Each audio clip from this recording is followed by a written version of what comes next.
Professeur Chemseddine Chitour, bonjour. Bonjour à vous. Alors nous allons aborder ensemble les questions des énergies propres, recyclage et gaspillage en nous référant au rapport du GIEC, organisme de l'ONU qui s'occupe de l'étude du climat et qui est alarmant. Il a été publié juste hier, monsieur professeur Chitour. Il dit que dépasser 1,5 d'augmentation de température, ça serait la catastrophe pour la planète. Les perturbations climatiques seraient incontrôlées, ouragans, tempêtes, canicules, stress hydrique avec disparition graduelle de la faune et de la flore. Faut-il s'en inquiéter sérieusement car on a tendance à penser que les États ne prennent pas sérieusement ces rapports ou prennent à la légère ces alertes. Vous avez raison de le souligner, les États prennent à la légère ce type d'informations, mais le GIEC, il faut savoir, du point de vue historique, il a démarré avec la conférence de Rio. Il y a 25 ans de cela, on s'était aperçu qu'il y avait donc disparition de la faune, de la flore, et que la température augmentait. Globalement, depuis l'ère pré-industrielle, nous avons gagné 1 degré. Et en gagnant 1 degré, ça n'a l'air de rien, mais ça a fait toutes les perturbations que nous connaissons maintenant. Les ouragans, les tempêtes, les inondations et tous les dégâts occasionnés par les changements climatiques. Il faut savoir que les changements climatiques, il y a deux théories. La théorie la plus admise, qui est celle de dire que c'est dû à la combustion des énergies fossiles. La combustion des énergies fossiles vous donne du CO2, c'est-à-dire du gaz carbonique, qui stationne dans l'atmosphère. Actuellement, il faut savoir qu'il y a à peu près 1000 milliards de tonnes de CO2 qui ont été produites par la civilisation industrielle. Mais ce qu'il faut bien remarquer simplement, c'est que le Nord pollue, c'est surtout les pays du Sud qui trinquent. Parce que les pays du Sud n'ont pas d'énergie. C'est pas le Sahélien qui pollue. C'est l'Américain, il est à 8 tonnes équivalent pétrole par habitant et par an. Nous, ici en Algérie, de cette façon, nous polluons. Nous avons dans l'atmosphère chaque année 140 millions de tonnes de CO2 que l'Algérie produit, c'est-à-dire l'équivalent de 4 tonnes par habitant. Les Américains sont à 20 tonnes. Les gens du Qatar sont à 30 tonnes, heureusement qu'ils ne sont pas nombreux.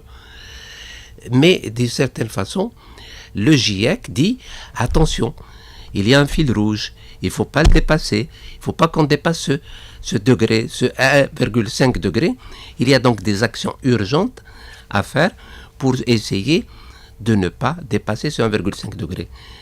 La question qu'il dit, il faut que 2/3 des énergies fossiles qui existent restent dans le sous-sol. En clair, il faut aller vers les énergies vertes. Oui, mais justement par rapport à ce que vous déclarez à l'instant, professeur Chemseddine Chitour, donc les raisons, c'est l'industrialisation excessive, la surexploitation des carburants polluants, mais vous avez cette équation entre les États qui subissent la pollution des pays développés et les pays en développement qui aspirent à se développer. Comment essayer de trouver le juste milieu entre les deux? Oui, par exemple, si vous regardez les pays occidentaux, ils vous disent la Chine pollue. C'est vrai, mais ce qu'on oublie de dire, c'est que la Chine, c'est 1,5 milliard d'habitants. C'est vrai qu'elle pollue plus que les États-Unis depuis quelques années, mais ramenée à l'habitant. Le Chinois, il est à 1,5 tonnes. L'Américain est à 8 tonnes, c'est-à-dire il est 5 fois plus, en quelque sorte, il consomme 5 fois plus d'énergie. Ceci étant dit, il y a des petits pays en Afrique. Il faut savoir qu'il y a 800 millions de personnes qui n'ont pas accès à l'électricité. Vous allez en Inde, c'est un grand pays, mais il n'empêche qu'il y a encore près de la moitié de la population qui sont encore au fioul traditionnel, c'est-à-dire le bois, c'est-à-dire la bouse de vache. Bref, ils ne sont pas dans le même schéma. Globalement, 80% de la pollution est faite par les pays industrialisés, qui sont 20% de la planète. Et 20% de l'énergie est consommée par 80% de la population mondiale.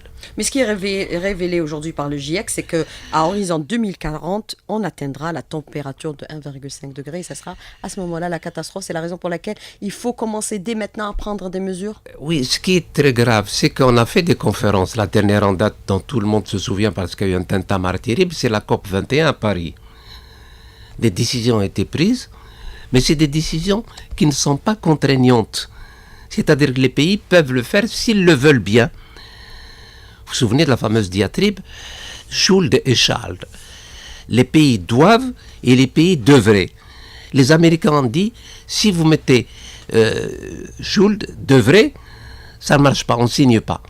Donc il a fallu que le communiqué final obéisse aux Américains. Malgré cela, les Américains sont sortis de la COP 21.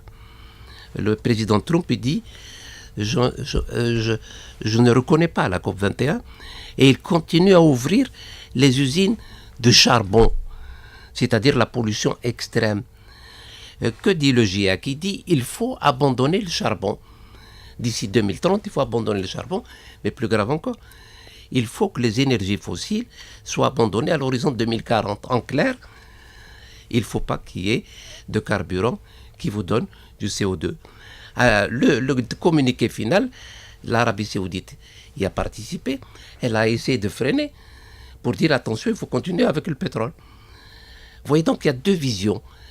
Il y a les rentiers du Golfe et nous, qui misent sur le pétrole et les dollars et l'an 40, et il y a ceux qui disent attention, il ne faut pas continuer à polluer. Il faut donc qu'il y ait des décisions très courageuses. Le GIEC dit qu'il faut absolument prendre des décisions courageuses pour changer de fusil d'épaule, changer de paradigme, changer de civilisation, aller vers les énergies vertes, c'est-à-dire l'électricité verte. Pas l'électricité qui provient du gaz naturel, l'électricité qui vient du solaire, de l'éolien, de la géothermie. Et là, c'est un changement total de paradigme. Mais est-ce que les États qui n'en ont pas les capacités peuvent aller ou recourir à ce type de procédé quand on sait que même les États-Unis et la Chine refusent d'abandonner le charbon, monsieur Chitour? En fait, si on devait prendre un exemple, c'est la Chine. Vous savez, la Chine, c'est le pays de la démesure.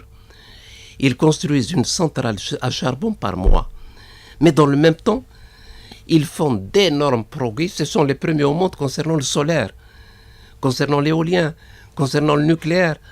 Mais le gros problème qu'il y a, c'est que les pays industrialisés occidentaux disent aux autres pays « Attention, il ne faut pas polluer ». Mais ils sont les premiers parce qu'ils ont aussi besoin de capacités supplémentaires. Ils sont pratiquement 1,4 milliard d'habitants, monsieur. Oui, mais ils veulent arriver à un niveau de développement.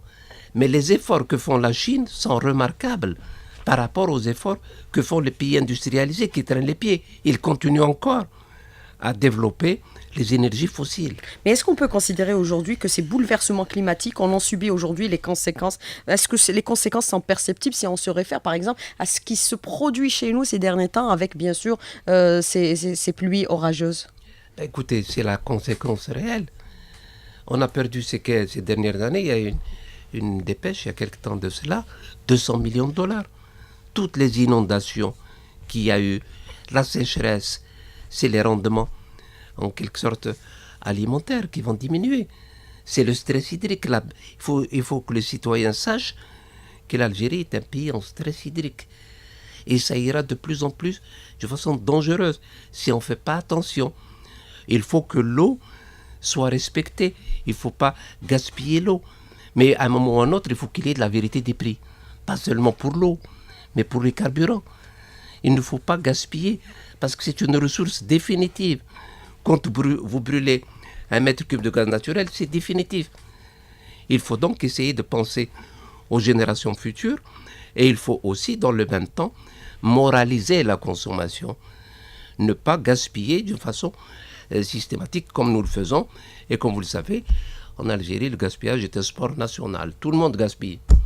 Alors vous dites qu'il faut prendre des actions urgentes, actions à engager aujourd'hui, puisque dans notre pays, on parle de plus en plus aujourd'hui de recyclage et d'économie verte.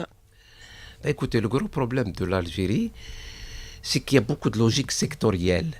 Chaque département fait comme s'il était seul en Algérie. Il n'y a pas une logique d'ensemble, à savoir un scénario, à savoir une stratégie d'ensemble qui fait que chacun doit exécuter une politique qui est un sous-ensemble d'une politique générale. Ce que fait Madame la ministre dans le cadre de l'environnement, c'est une bonne chose. Mais elle est en train de s'égosiller dans le désert. C'est très bien ce qu'elle fait, mais elle ne sera pas suivie. Pourquoi? Parce qu'il faut expliquer aux citoyens quels sont les enjeux à 2030. Que devons-nous laisser aux générations futures? Le ministre de l'énergie, c'est une chose. Le ministre de l'enseignement supérieur, chacun a sa responsabilité. Le ministre de l'eau aussi. Et donc, chacun doit pouvoir exécuter sa partition dans le cadre d'une stratégie d'ensemble. Qu'est-ce qu'il faudrait faire selon vous? Puisque vous dites, en gaspillant de l'énergie, on pollue, l'Algérie rejette chaque année l'équivalent de 140 millions de tonnes de CO2.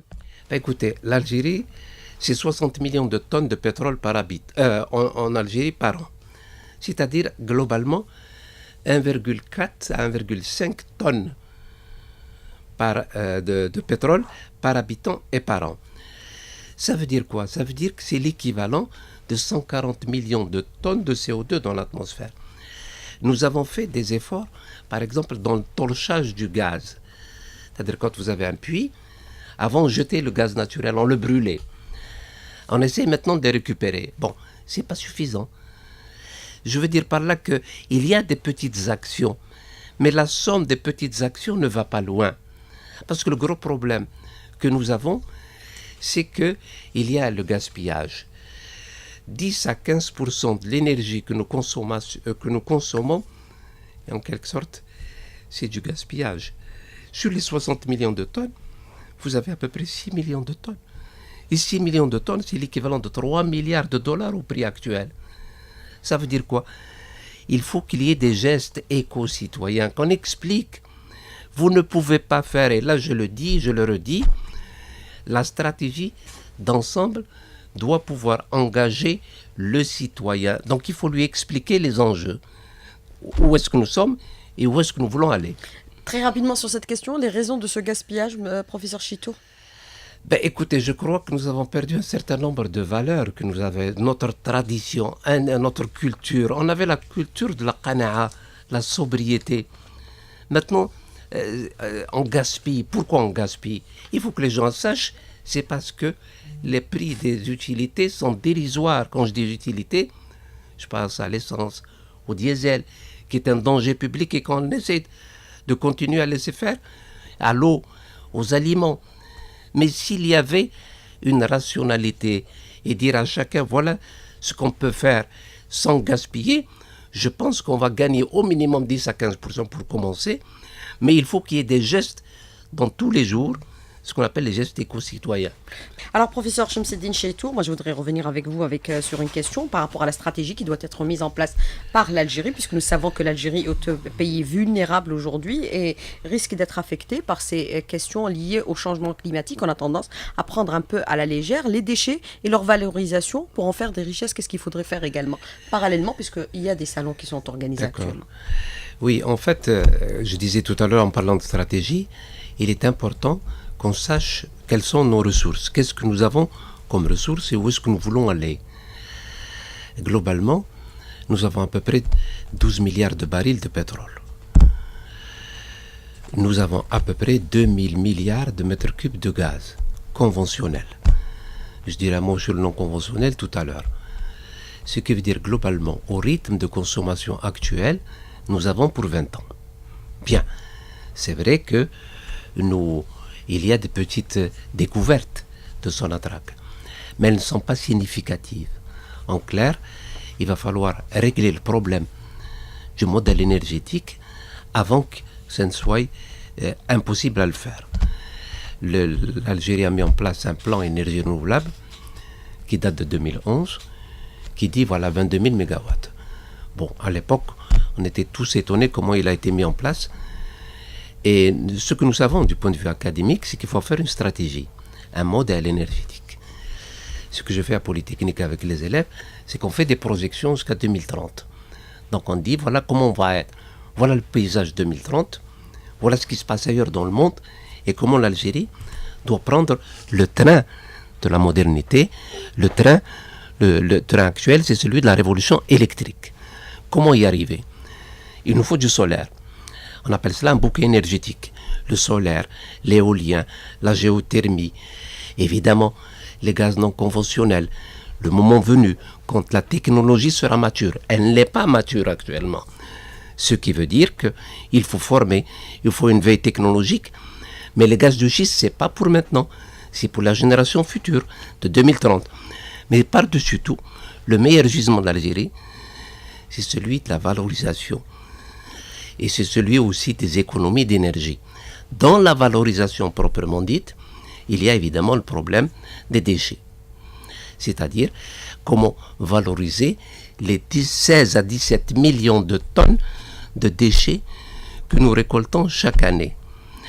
Et dans ces 16 à 17 millions de tonnes, il y a 2 tiers à peu près de matière organique et 1 tiers de, si vous voulez, de produits que l'on peut récupérer. Je pense au plastique, je pense au papier, je pense au fer, je pense à l'aluminium, je pense au verre.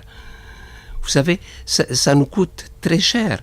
Il faut savoir qu'une tonne de plastique, c'est 1300 $. Il faut savoir qu'une tonne de papier, c'est 10 millions. Comment faire pour pouvoir récupérer? Il y a tout un schéma à mettre en place pour créer de la richesse et de l'emploi à partir de la valorisation de ces déchets qui sont de véritables trésors si on sait y faire.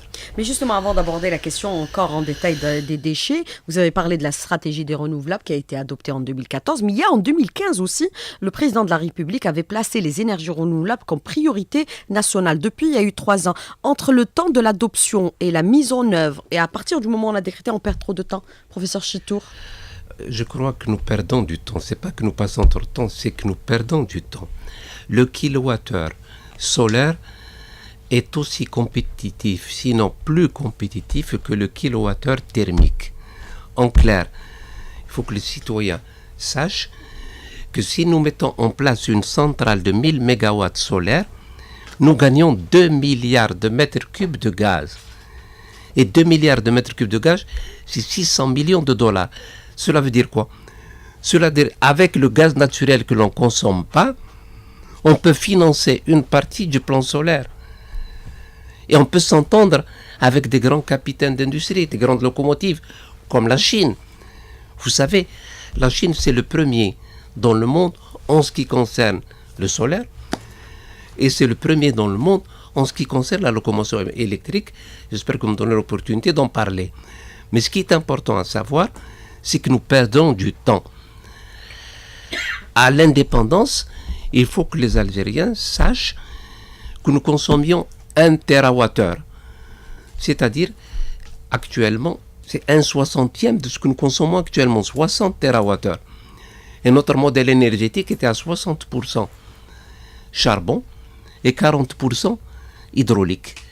Nous avions 400 MW d'hydroélectricité qui ont disparu.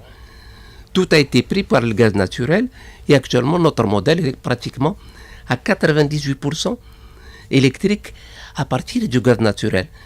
Des efforts en sont faits par Sonelgaz, il faut le souligner, par SKTM, mais nous ne sommes qu'à 400 MW.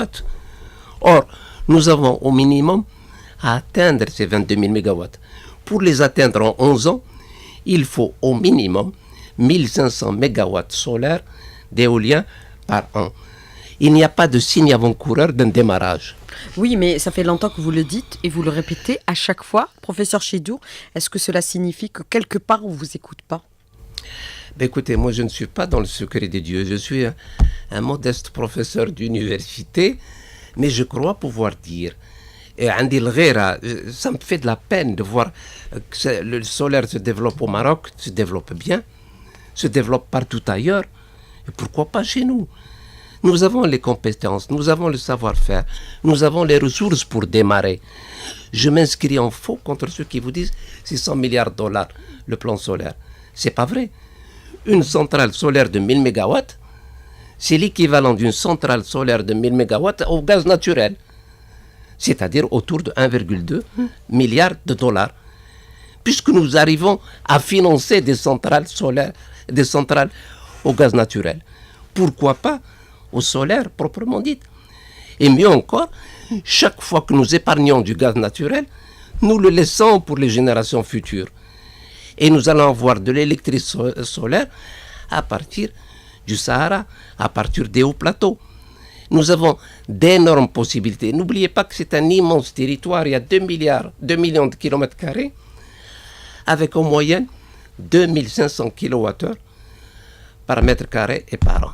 Alors, il n'est jamais trop tard pour agir. Comment valoriser aujourd'hui les déchets pour en faire une véritable richesse, faire disparaître également nos décharges qui sont en train actuellement de polluer notre environnement. Professeur Chito, rapidement, s'il vous plaît, pour qu'on aborde les questions des auditeurs. Je crois que le plus simple, je crois que là aussi, encore une fois, il faut expliquer de quoi il s'agit.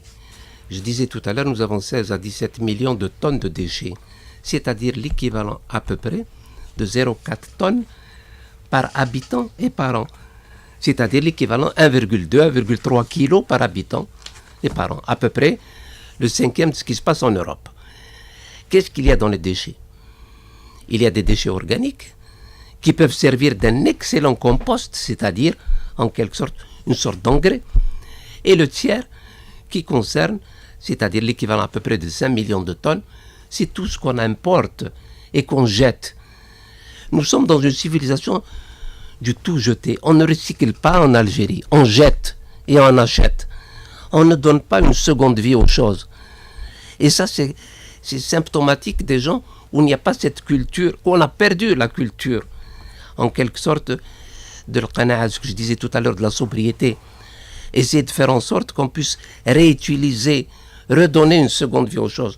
Nous n'avons pas encore, nous avons perdu. Quand j'ai appris, par exemple, dernièrement, en Kabylie, ils ont le meilleur prix pour le meilleur village où il y a, par exemple, l'environnement est respecté. Ça, c'est une bonne chose.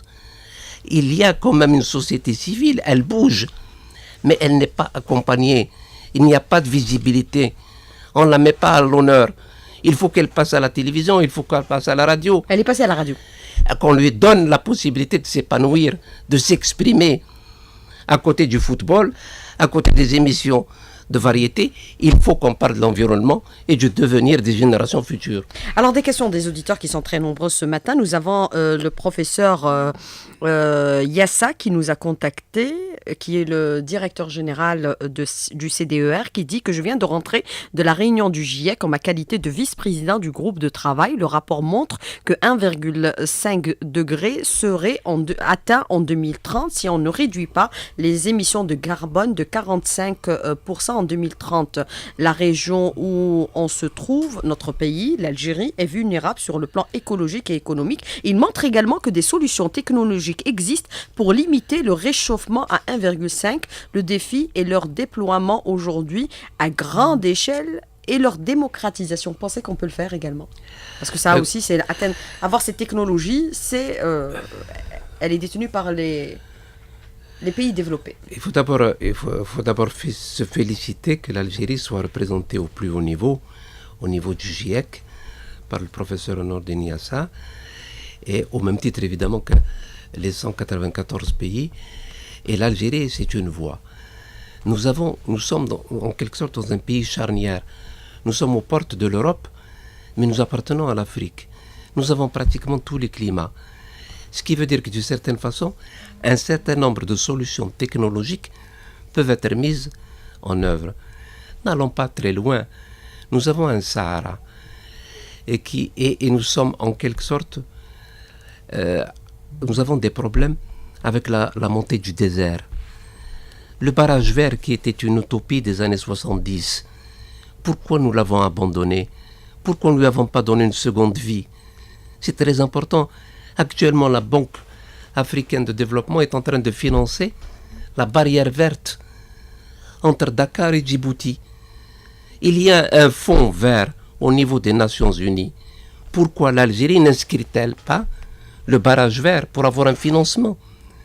Il faudrait que nos diplomates, il ne faut pas simplement parler du fait que l'Algérie c'est un pays qui est toujours pour la paix, etc. Nos diplomates doivent être des voyageurs de commerce. Et on avait dit qu'on peut effectivement développer le Sahara, mettre en place des centrales pour pouvoir ravitailler l'Europe. C'est-à-dire que 70% de l'énergie pourrait provenir du Sahara. Desertec, maintenant, c'est une parenthèse. Les gens, je crois que c'est dépassé. Nous avons la possibilité de faire un plan solaire, j'avais dit tout à l'heure, avec les Allemands, avec les Chinois. Ils ont le savoir-faire. Nous avons la matière première, autant qu'elle serve en échange. Une calorie thermique que l'on vend doit être remplacée par une calorie renouvelable. Alors, on ne passera aux énergies renouvelables qu'au moment où on n'aura plus d'énergie fossile. Est-ce que vous pensez partager ce point de vue de l'auditeur, professeur Chito? C'est une erreur et ce serait tragique parce que 98% de nos ressources proviennent des hydrocarbures. Ce qui veut dire qu'il faut financer, pendant qu'il est encore temps que le baril est à $80 et plus. Et il ne faut pas dire et que le baril va augmenter encore selon les pronostics. Oui, mais il faut pas se tenir le ventre et indexer notre loi des finances sur un prix du baril erratique. Il faut passer à autre chose. Nous pouvons le faire et nous ne devons pas perdre le temps pour mettre en place cette stratégie de consultation citoyenne pour dire voilà où nous voulons aller. C'est un peu le Grenelle d'environnement qui a eu aux États-Unis, en France. Et cette stratégie-là donnera la responsabilité à chaque citoyen. C'est-à-dire que chaque citoyen, à partir du moment où il adhère à une stratégie, ils se sont concernés. J'arrête pas de dire une petite anecdote. En Égypte, quand le réseau électrique est en surcharge, il y a une petite lampe qui s'allume sur la télévision, rouge, vert, jaune. Le citoyen, quand il voit la lampe rouge, il fait l'effort de réduire la consommation. De réduire sa consommation. Ça passe au jaune et ça passe au vert. Il faut donc créer des actes citoyens. Mais pour cela, il faut dire voilà le cap et voilà la responsabilité de chacun. N'est-il pas désormais urgent de valider le plan national climat qui a été mis à jour par les membres du comité national climat afin de commencer à appliquer les mesures d'adaptation qui y figurent? Ce document a bénéficié de l'expertise allemande. Professeur Chitour. Oui, mais vous savez, le plan climat, c'est quoi? C'est le plan comment utiliser d'une façon rationnelle de l'énergie et faire en sorte qu'on puisse lutter contre les changements climatiques. Mais ça fait partie de ce sous-ensemble qui essaie de dire voilà globalement la stratégie, comment nous allons lutter contre les changements climatiques, comment nous allons faire du Sahara une seconde Californie en créant de la richesse. Nous avons l'eau, nous avons l'électricité, nous avons une nappe qui est de 45 000 milliards de mètres cubes. Mais qui n'est pas renouvelable selon certains experts. Raison de plus, nous consommons à peu près 7 milliards de mètres cubes d'eau par an. Mais Biskra est devenue la première ville de production agricole à travers le territoire national. Oui, mais il faut multiplier les villes de Biskra. 12 wilayas. Oui, il faut multiplier cela. Et il faut donc créer... L'Algérie du Nord, elle a fait son tour. Maintenant, il faut créer des villes nouvelles. Vous savez, entre Ain Salah et Tamanrasset, il y a 700 km. On peut mettre 4 villes nouvelles. Donc, donner de l'espoir à la jeunesse. Mais il faut la former. Et ça commence à l'école.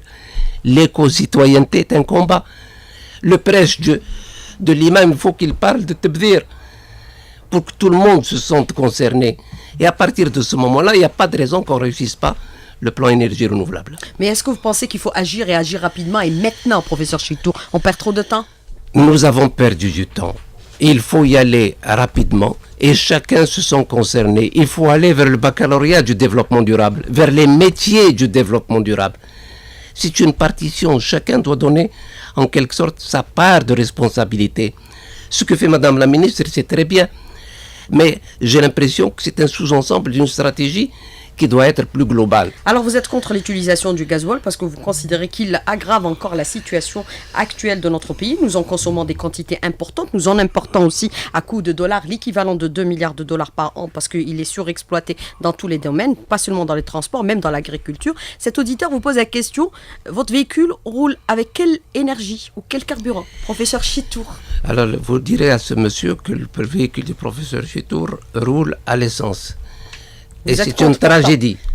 Vous êtes pour le GPL? Je suis pour le GPL et pour le GNC. Mais le gros problème, comment voulez-vous que les gens aillent vers le GPL et le GNC quand le diesel est à 20 dinars, à 2 fois moins cher que l'essence? Vous savez, aux États-Unis, le diesel, c'est 5%. Le parc américain est un parc à l'essence. Aux États-Unis, en France, il était à 70%. Notre parc actuel est à 70%. Si vous voulez, c'est un legs de la colonisation. Mais la France est en train de décélérer. Elle est à 42%. Et ça diminue chaque année. Il faut que les auditeurs sachent qu'à partir de 2030-2035, il n'y aura plus de carburant fossile. ce sera la locomotion électrique.